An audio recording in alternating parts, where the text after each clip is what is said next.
Okay, welcome to the second part of this tale of the two greatest confessions. So, we've covered the three forms of unity, which I confess I spent much more time diving into that because personally I hold to it and it's not as well known as the Westminster Standards. But I'm going to give a quick overview of the Westminster Standards and then we're going to get right into the differences and similarities theologically and historically between these two set of standards, the three forms of unity and the Westminster Standards, because that is what my friend requested me to do, but I also gave a history of it as well. So hopefully you've learned some things for this. And let me know if I said anything wrong down in the comments below. I'd be happy to be corrected. So let's start. So the Westminster Standards, right? They're fantastic. I love them. I highly encourage everyone to read them. Okay, they're a set of reform standards, right? So obviously Calvinistic. They are Paedo-Baptist in their theology. It was created by the Westminster Assembly, right, which went from 1643 to 1653, and it at Westminster Abbey in London, right, because that's why it's called the Westminster Confession because it was done in Westminster. The assembly included over 120 theologians, and we call them the Westminster Divines, along with 30 laymen, like assessors, stuff like that, and several Scottish commissioners as well. Although the Scots had no voting rights, they didn't participate in the voting. Now, what are these standards? What do I mean by that? What I mean by that is the Westminster Confession, which confesses an entire, like basically an entire systematic theology. Every doctrine you could think of, it's there. And then a catechism, which is the large catechism, which has deeper answers to questions, and it was actually made for the adults and theologians during this time. And it's very detailed, right? And then the shorter catechism was made for the kids, the children during this time, which is a simplified version of the larger catechism. And it begins with the famous question: what is the chief end of man? To glorify God and enjoy Him forever. Amen to that, right? And now, since society's become more dumb, now the just regular people, the adults and the children, memorize or the adults memorize the shorter catechism. The children have their own little catechism that we made like 100 years later, and then the larger catechism is for the theologians and stuff like that. So we've kind of gotten a little less intelligent, but be that as it may. So that's the Westminster standards in the most simple way I can put it. I don't want to spend too much time on that. But now let's get into the differences between these two standards because there are some key things that must be noted. So let's get into that. So now we get to the part where we actually talk about the differences between the two great confessions of the Reformed faith, the Westminster Standards, and the three forms of unity. And the fact of the matter is, there's a tremendous amount of agreement. And so, as a joke, when someone asks me, what's the difference between someone who's Dutch Reformed and someone who's a Presbyterian? And usually what I say is, the Dutch Reformed person, well, he wears wooden shoes, the Presbyterian doesn't. And that's basically a joke to emphasize the fact that there's really not a lot of disagreement at all. It's just, the Dutch people have a different tradition for wooden shoes, which is obviously a joke, but yeah. So let's get into how there are some traditional differences in terms of history and some nuances in how things are formulated. And there might be a couple things that are disagreed upon that we're going to have to dig into. So let's do that and hopefully learn some things. And hopefully, after you watch this, you'll be able to explain what the differences are. So let's get into that. So, like I briefly mentioned before, if you remember in the first part, I said that um, the the main difference between the Westminster Standards and the Three Forms of Unity is that the Westminster Standards are so much more precise and so much more compact and way more strict in what they're saying to the point where it can be difficult to actually fully affirm the Westminster because of how nitty gritty it gets. The three forms of unity are more broad, excluding the canons of Dort, which are really precise when it comes to Calvinistic theology, but the Westminster divines agreed with the canons of Dort wholeheartedly, so there wasn't like it's not like anything was different there.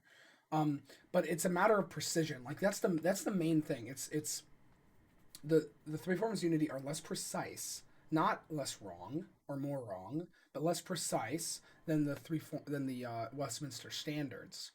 And so that's the main one. There's also a difference for the catechisms of the Westminster standards and the Heidelberg Catechism. The Westminster shorter and larger catechisms are more intellectual.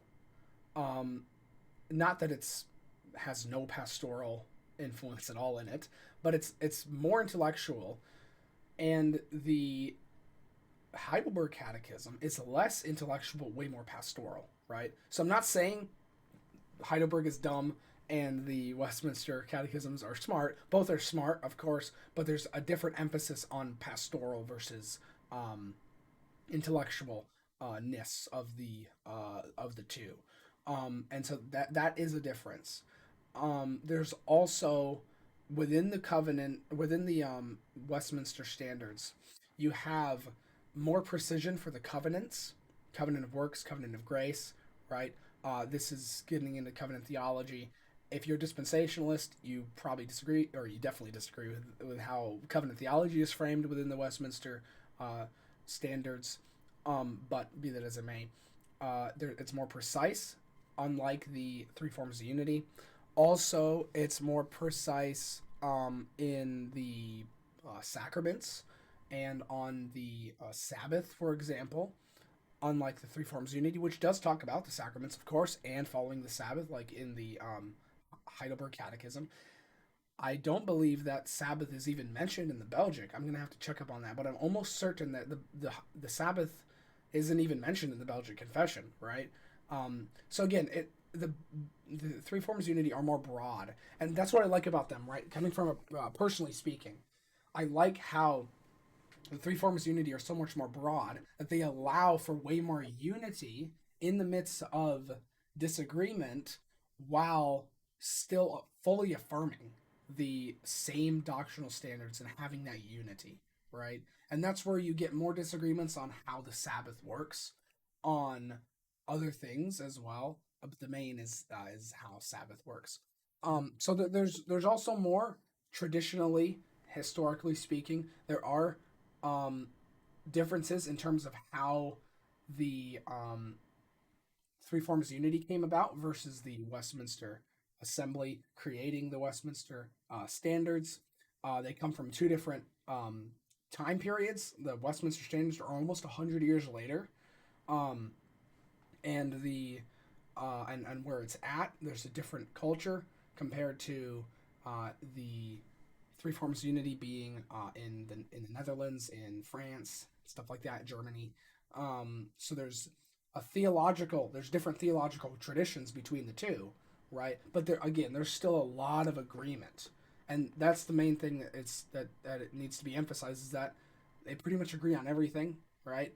But um, there's just different emphasis on like church polity, for example. Church polity is how the church is supposed to be ran. So Presbyterians, Westminster Presbyterians, have a much more strict way of how church government works. But the Dutch Reformed tradition is more open to that. They have presbyteries. It can also be congregational. It could also be there's just different types of maybe a mix or something like that. There's more freedom within the three forms of unity of how a church can be governed compared to like Orthodox Presbyterian Church, for example, that confesses the Westminster standards.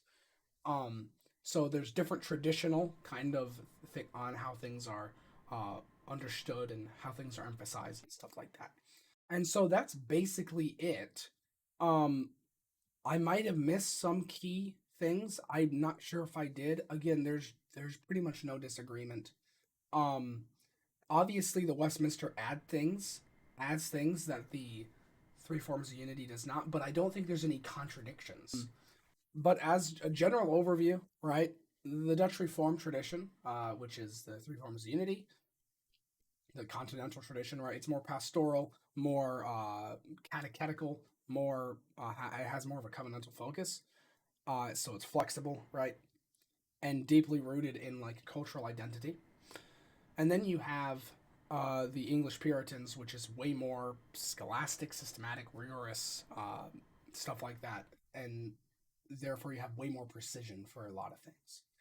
So those are the differences that I know of the two amazing standards of the Reformed tradition.